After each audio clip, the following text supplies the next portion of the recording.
njengomholi walesizwe simele yangizwisisa so ke manje inkinga lento ngiyafisa ukuthi abantu besimama abaningi bayifunde ngoba kulesi sikhathi esiphila kusona iminingi imizi la ngaphandle ephila leyo mpilo ukuthi cha isaka la ekhaya lizamama mpela miningi imizi ephila leso simo kodwa ekugcineni imizi evamisa ukuthi ime kungqi ingadibeki imizi lapho kutholakala ukuthi unkosikazi wakhona uyayazi uyababa la ekhaya ukuthi ime kanjani ngoba nami ngangikuvume ngiyindoda mfowami ukudeleleka angenze nje isibonelo kunezinto ezazenziwa kudala ezayitshengisa noma ezayimele into ethile angenze nje isibonelo ayikhuleka mntama sahamba kahle zoqhubeka kuhamba kahle lokho advertise angenze nje isibonelo mntakama ngento esikhule thina yenzeka lapha ekhaya umkhulu njengoba ngisho mina ukuthi umkhulu esesekhaya yayibona umkhulu benesitsho sakhe sokudlela ekade singadlela omunye umuntu nangephutha cha noma kuthiwa kufike ubaba wakamakhelwane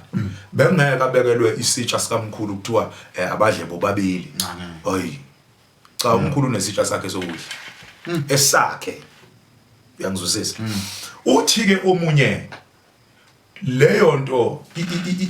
iletha ingcindezi kubantu besimame kube ngazathi bona ababalekile cha lesa sitsha sasingamele lokho lesa sitsha sasimele ukuthi kunkosikazi othathiwe wazothathwa yilo baba wala ekhaya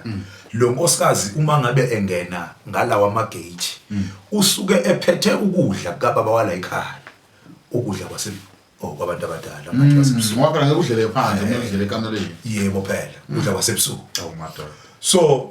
kwakuyinkomba yokuthatha umama baba ukudla lokhu ngavuma mina insizwa iphelele ngathi cha lokhu kudla okudliwayo akudliwa noma ngawubani lokho kukaphunga lenje nakho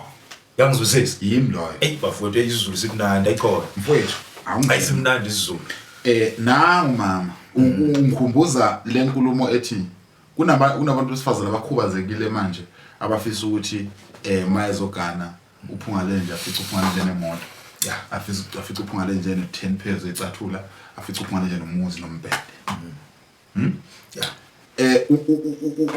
ungathini kule situation leyo nangu umfana uyijongo akashadile